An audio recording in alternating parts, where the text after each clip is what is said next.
My niece grabbed my daughter's brand new tablet and said, "Auntie said I can take whatever I want." My sister nodded. "She's right. Your child has plenty already." I smiled, picked up the tablet, and whispered to my daughter, "Pack your bags."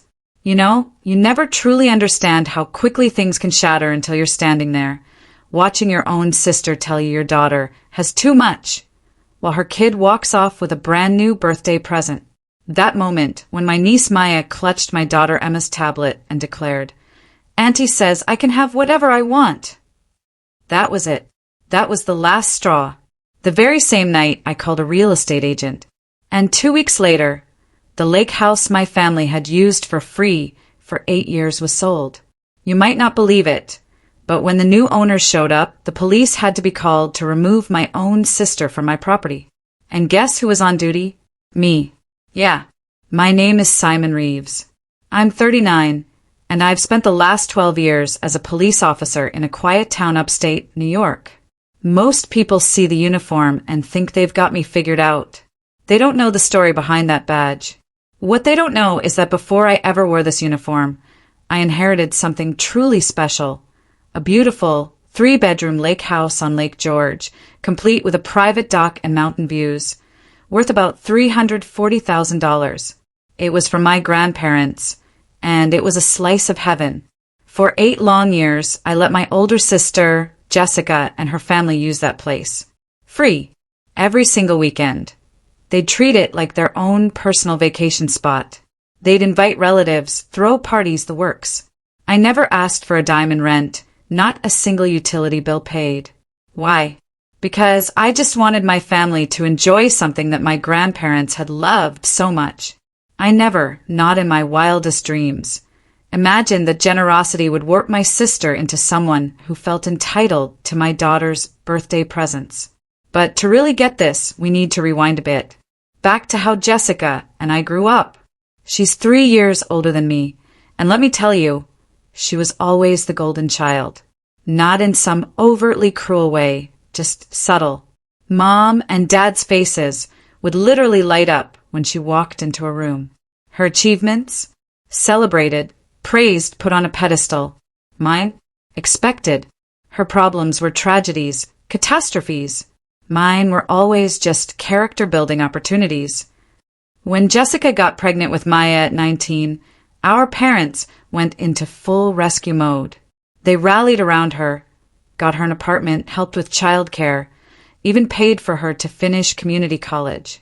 She married Maya's father, Trevor, when Maya was 2. He's a decent guy, but not exactly ambitious. Retail management, about $45,000 a year. They always struggled financially, but honestly it felt like they never believed it was their job to fix it. I took a different path. Joined the police academy at 21, married my incredible wife, Claire, at 24. We bought a modest house in town at 26. When our daughter, Emma, was born a year later, Claire and I had everything meticulously planned. Budget, savings, college fund. We lived strictly within our means. My grandparents passed away when I was 31, within 6 months of each other. That lake house? They left it specifically to me. Not to both of us. Just me. My grandfather always appreciated that I went into public service, said it reminded him of his years as a volunteer firefighter. The will was crystal clear, notarized, no room for argument. Jessica wasn't thrilled, but she didn't contest it. Instead, she asked if her family could use it sometimes for family time. Of course, I said. Of course. It was a huge house, and Claire, Emma, and I only used it a few weekends a year. Why let it sit empty? That was 8 years ago. Sometimes quickly became most weekends. Asking permission slowly morphed into just informing me they'd be there. Jessica even started calling it the family lake house instead of Simon's house we borrow sometimes. She redecorated, changed furniture, painted walls, installed a big screen TV without so much as a discussion. When I cautiously brought up the changes, she'd just shrug it off. "Oh, come on, don't be like that. We're making it nicer for everyone." Meanwhile, the bills piled up. Utilities, property taxes, maintenance, dock repairs. I paid for everything. Jessica never, ever offered to contribute. When I dared to bring it up once, her response was classic. You make good money as a cop. We're struggling. I thought family helped family. Family helps family.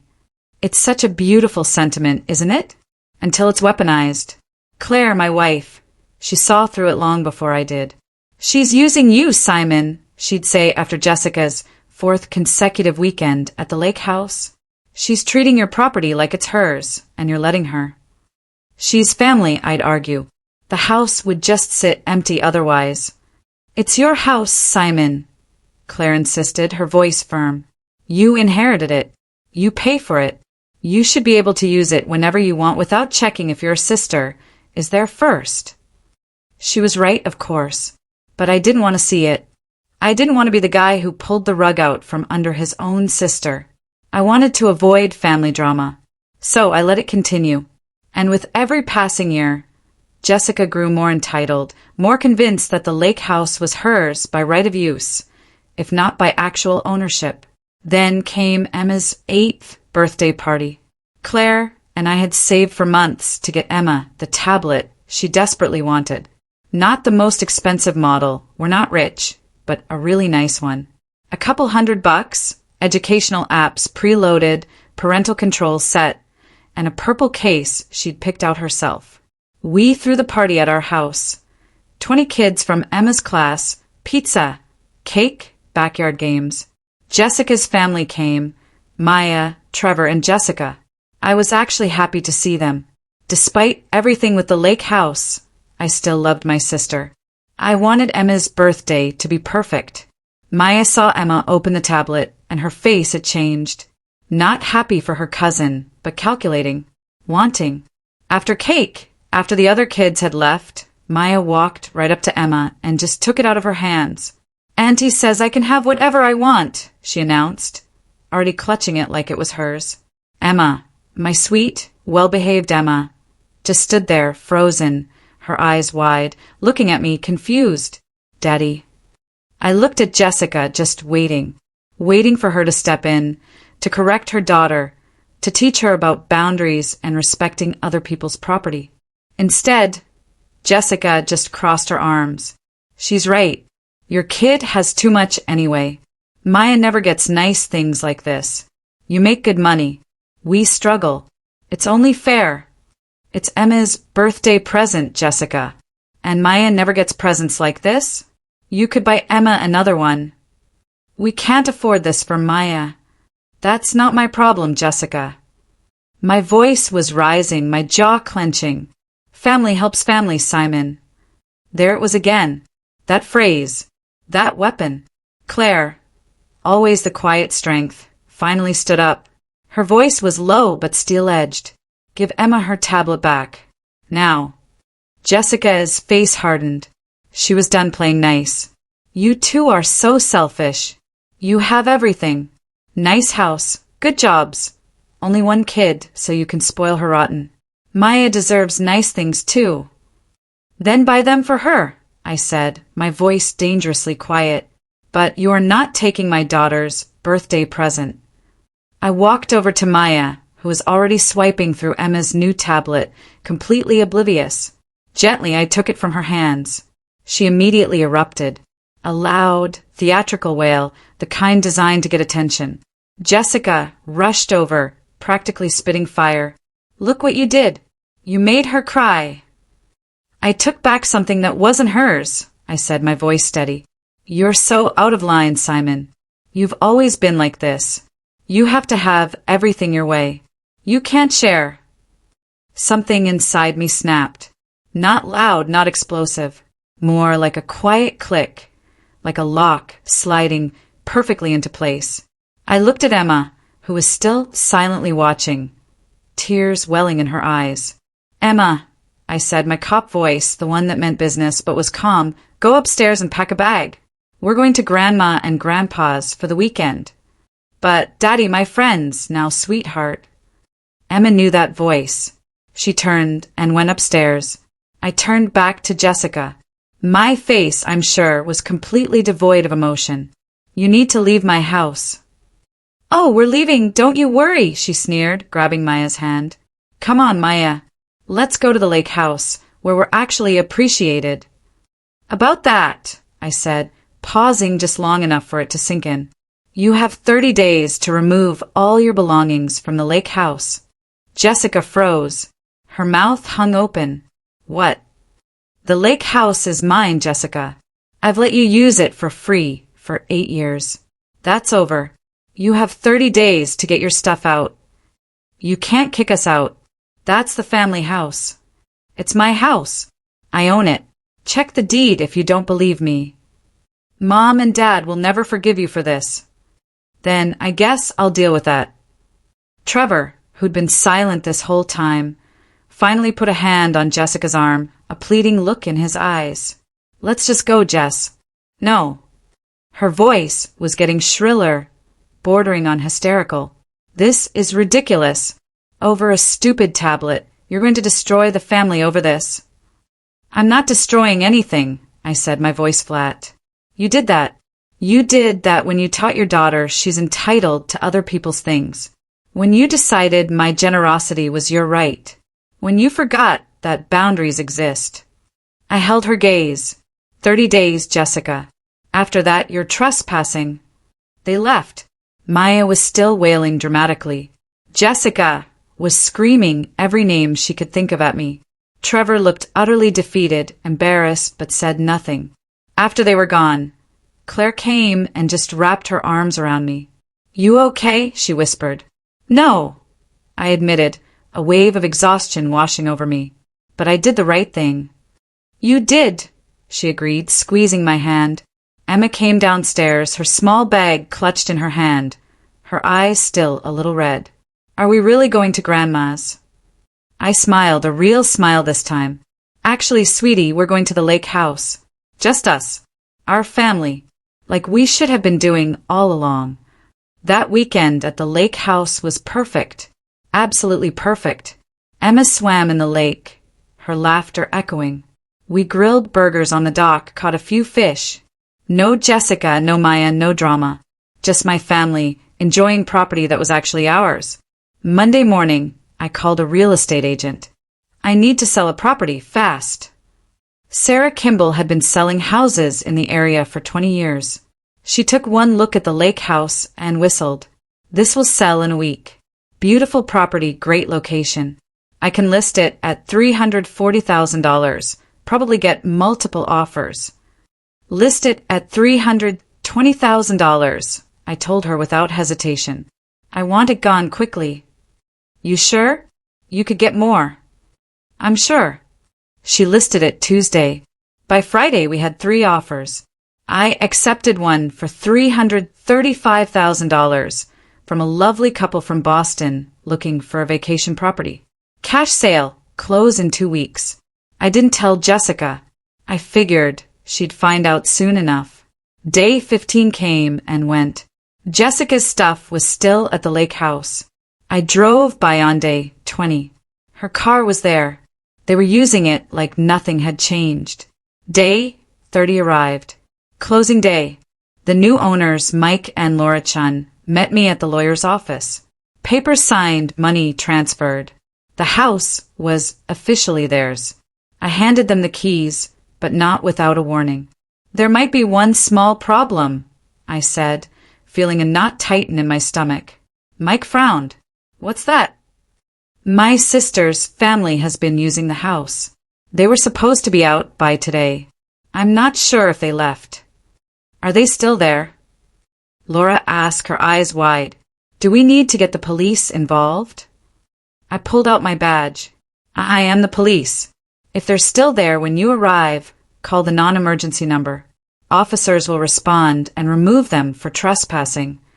Laura's jaw dropped. Your own sister? My own sister, I confirmed, my voice tired, who's been taking advantage of my generosity for 8 years and thinks she's entitled to property she doesn't own. They drove off. I followed in my patrol car. I was on duty anyway, so it wasn't out of the ordinary. Sure enough, Jessica's SUV was in the driveway. Smoke was coming from the chimney. Lights on. They were having a full-blown family weekend. Mike called the non-emergency line right then and there. We just purchased this property and closed today. The previous owner's relatives are inside, refusing to leave. We need them removed for trespassing. Dispatch sent 2 units. I watched from my car as my colleagues arrived. Officer Martinez knocked on the door. Jessica answered, a smug smile on her face. Then she saw the uniforms. The smile vanished. Can I help you? Ma'am, these people are the legal owners of this property as of today. They're asking you to leave. There must be some mistake. This is my family's house, she insisted, her voice rising. Ma'am, it's not. According to property records, this house was owned by Simon Reeves until this morning, when he sold it to Mr. and Mrs. Chun. You need to gather your belongings and leave. Simon's my brother. He can't just sell the family house. Ma'am, he can. It's his property. And he did. You are currently trespassing. I got out of my car then, the crisp fall air feeling strangely heavy. Walked over. Martinez saw me and just raised an eyebrow. Officer Reeves, this your family? He asked, a hint of amusement in his tone. Unfortunately, Jessica's face went from confused panic to absolute, unadulterated fury. You sold it. You actually sold it. I told you, I said, my voice even, that you had 30 days to remove your belongings. Today is day 30. You chose not to listen. I thought you were bluffing. I don't bluff, Jessica. I gave you clear instructions. You ignored them. Where are we supposed to go? We had plans here this weekend. Not my problem anymore, I said, turning to Martinez. Officer Martinez, the owners would like the property cleared. Martinez nodded. Ma'am, you have 10 minutes to gather your immediate belongings and leave.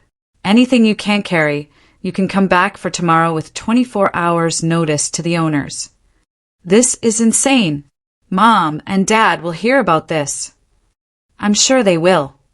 Jessica, Trevor, and Maya frantically packed. Clothes, toiletries, Maya's few toys. Maya was crying again, but this time it felt different. Trevor looked utterly defeated, staring at the floor. Jessica kept shooting me looks that could have melted steel. After they left, Mike and Laura walked through the house with Martinez, documenting everything for the record. There's a lot of stuff still here, Laura said, gesturing around. She has 24 hours to arrange pickup, Martinez explained. If she doesn't, it becomes abandoned property and you can dispose of it however you want. Mike looked at me, a thoughtful expression on his face. Officer Reeves, can I ask you something? Sure. Why didn't you just evict her through the courts? Why sell? I looked at the house, then back at him. Because if I'd just evicted her, she'd have found a way back in. She'd have worn me down with guilt trips and family pressure until I gave in again. Selling, it meant there's no way back. The bridge isn't just burned, it's demolished. He nodded slowly. I get that. Family's complicated. You have no idea. I went home that night and found Claire in the kitchen. Emma was upstairs doing homework. It's done, I said, the words heavy but also lighter. How do you feel? She asked, her eyes searching mine. Lighter, guilty, relieved, angry. All of it at once. I checked my phone. It had been vibrating nonstop. 17 missed calls from my mother. 9 from my father. 23 from Jessica. Multiple texts, most of them containing words I definitely didn't want Emma to learn. I called my parents. Mom answered on the first ring, her voice a furious whip. Simon James Reeves, what have you done? I sold my lake house, Mom. That was your grandparents' house. You were supposed to keep it in the family. I did keep it in the family, Mom. I kept it for my family, Claire and Emma. Not for Jessica to use as her personal vacation home while I paid all the bills. She's your sister. And she's been taking advantage of me for 8 years. Today, at Emma's birthday party, Maya took Emma's brand new tablet, and Jessica said it was fine because Emma has too much. That was the last straw. It's just a tablet, Simon. You could buy another one. It was Emma's birthday present. And no, I shouldn't have to buy another one because my sister can't teach her daughter not to steal. Dad got on the line, then his voice a little more measured. Son, this seems extreme. Dad, I gave Jessica 30 days notice to get her stuff out. She ignored it. She was still using the house on closing day. The police had to remove her for trespassing. You called the police on your own sister. The new owners called the police, Dad. I just happened to be working that shift. Silence. A long, heavy silence. You've changed, Mom said finally, her voice laced with disappointment. You used to care about family. I do care about family, Mom. That's why I'm protecting my daughter from learning that it's okay to take other people's things. That's why I'm teaching her that generosity has limits and boundaries matter. Your grandparents would be so disappointed, she scoffed. That stung, a sharp pain right in the gut. But I pushed through it. My grandparents left that house to me, specifically, not to Jessica. To me, because they knew I'd be responsible with it. And I was for 8 years. I let Jessica use it for free, while I paid thousands in bills. That was generous. She turned my generosity into entitlement. That's on her. We raised you better than this, Simon. You raised me to be fair, Mom. To stand up for what's right. That's exactly what I'm doing. Mom hung up on me. Dad stayed on the line. Simon, he said softly. Yeah, Dad. I don't agree with what you did, but I understand why you did it. That was all I needed. That's all I'm asking for, Dad. Your mother will come around eventually, and if she doesn't, then that's her choice. We hung up. Claire came over and hugged me tight. That sounded rough. Family is complicated, I muttered into her shoulder. Your family is complicated, she corrected, a soft smile in her voice. My family thinks you're a hero. I actually laughed then, a genuine laugh despite everything. At least someone does. The next few weeks were quiet. Jessica eventually picked up her remaining belongings from Mike and Laura with Trevor's help. She didn't speak to me, didn't even look at me, just loaded everything into a U-Haul and drove away. My parents called occasionally, but the conversations were strained. Mom was clearly Team Jessica. Dad was trying to play neutral, but I could tell he was leaning more towards understanding my side. Then something truly unexpected happened. I got a call from Trevor. Simon, it's Trevor. Can we meet? Just you and me. We met at a quiet diner in town. Trevor looked utterly exhausted, like he hadn't slept in weeks. Look, he said, stirring his coffee nervously, not meeting my eyes. I wanted to apologize. For what? I asked, genuinely surprised. For not standing up to Jessica. For letting her take advantage of you for so long. For not stopping Maya from taking Emma's tablet. I hadn't expected this, not at all. Okay, I said, just letting him talk. Jessica's been like this for a while, he continued, his voice low. Getting worse. She feels entitled because she had a kid young and it was hard. She sees your success and thinks it's not fair. She doesn't see all the work you and Claire put in. I appreciate you saying this, Trevor. I talked to her about the tablet thing. She still thinks she was right. That Maya deserved it more because she doesn't have as much. He shook his head slowly. That's not how the world works, Simon. I know, I said. I tried telling her that. She won't listen. He paused, taking a deep breath. I'm thinking about leaving her. I wasn't sure what to say to that. I'm tired, he went on, his voice cracking slightly. Tired of the entitlement. Tired of the drama. Tired of raising Maya to think the world owes her things. I want better for my daughter than that. What are you going to do? I don't know yet, but I wanted you to know that I get it. Why you sold the house. Why you had to draw a line. You did the right thing. Thanks, Trevor. For what it's worth, he added, a wistful look in his eyes. Maya's been asking about Emma. She misses her cousin. Emma misses Mia too, I admitted. but she doesn't miss having her toys taken. He nodded sadly. Yeah. We finished our coffee and went our separate ways. 3 months later, I heard through my dad that Trevor had filed for divorce and was seeking joint custody. Maya was going to therapy to work on her entitlement issues. Jessica, of course, blamed me for that too. That was a year ago. Now Emma is 9. We used the money from the lake house sale to set up a college fund that will fully cover her tuition at any state school. We took a real family vacation for the first time in forever, Disney World, just the 3 of us. We even bought a small camper and explore state parks on weekends. We don't have a lake house anymore, but you know what we have? Peace. We have boundaries. We have a daughter who's learning that you can't just take things that don't belong to you. Jessica and I still don't talk. Mom's still mad, though she softened a little bit, sending me the occasional text about Emma. Dad and I have lunch once a month, and our relationship has actually improved. Turns out, standing up for yourself earns some respect. Trevor has Maya every other week, and he's doing good work undoing 8 years of entitlement conditioning. She's slowly learning. Emma and Maya even have supervised video calls sometimes. Baby steps, I guess, toward maybe being cousins again someday. I'm not sorry I sold the lake house. Not even a little bit. Because here's the hard truth I learned. Generosity without boundaries isn't generosity. It's enabling. And family doesn't mean you accept being treated poorly. It means you have higher standards for how people treat each other, not lower ones. My grandparents left me that house to enjoy, to share with people I loved, to create good memories.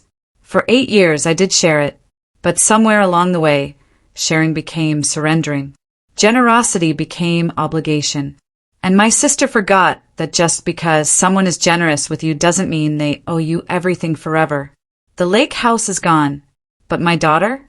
She learned something more valuable than any vacation property could ever be. That her father will protect her. That boundaries exist for a reason. That you don't have to accept being taken advantage of, even by family. Especially by family. My grandmother used to say, being kind doesn't mean being a doormat. It took me 39 years and 1 stolen tablet to truly understand what she meant. Slight pause, a shift in tone to more direct and reflective. Now, I've been thinking about this whole thing a lot, and honestly, it still keeps me up sometimes.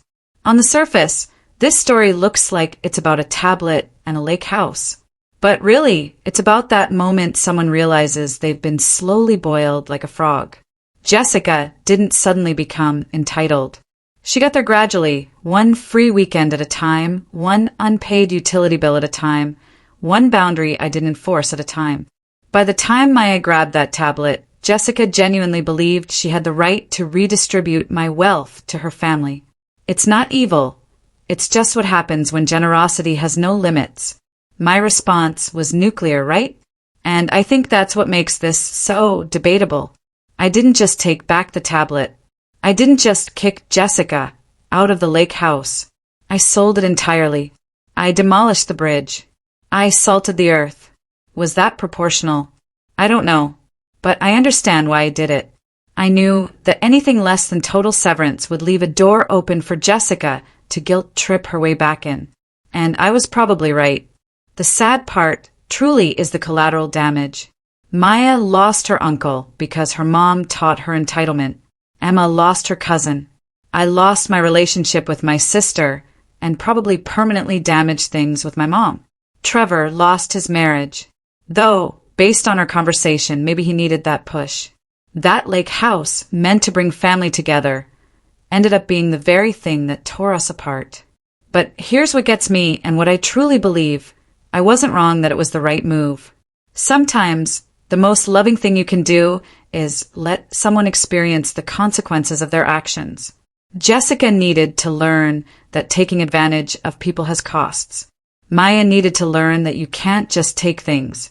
And Emma needed to see her father stand up for her. The one thing this story absolutely taught me, generosity without boundaries isn't love, it's enabling. And at some point, you have to choose between keeping the peace and keeping your self-respect. I chose self-respect. I chose my daughter. I chose boundaries. And yes, it cost me. It cost me family dinners and my mom's approval, and probably a bunch of awkward encounters for years to come. But I gained something too. A daughter who knows she's protected. A wife who sees me standing firm. And the ability to sleep at night knowing I'm not being taken advantage of anymore. The sophisticated move in family conflict isn't always compromise. Sometimes it's a clean break. Sometimes the kindest thing you can do for everyone involved, including the person taking advantage of you, is to stop enabling them and let reality teach the lesson you couldn't. So, here's what I really want to know from you. Was selling the lake house too extreme, or exactly what the situation required? Because I genuinely can't decide sometimes. Part of me thinks I could have just enforced boundaries without nuking everything. Evict Jessica, keep the house, use it with my family. Problem solved, right? But another part of me thinks I read the room perfectly. That Jessica would never have stopped. That family pressure would have worn me down. And that the only way out was to eliminate the asset entirely. What do you think? Was this healthy boundary or too drastic? Could I have handled it differently and gotten a better outcome? Or was this always going to end in either total severance or lifetime doormat status with no middle ground? And here's the uncomfortable follow-up. If you were Trevor, would you have stayed? Because he watched this whole dynamic for years and said nothing until it was too late. Is he a victim here or an enabler? Drop your thoughts below. I really need to know how other people see this, because I'm genuinely torn, even a year later.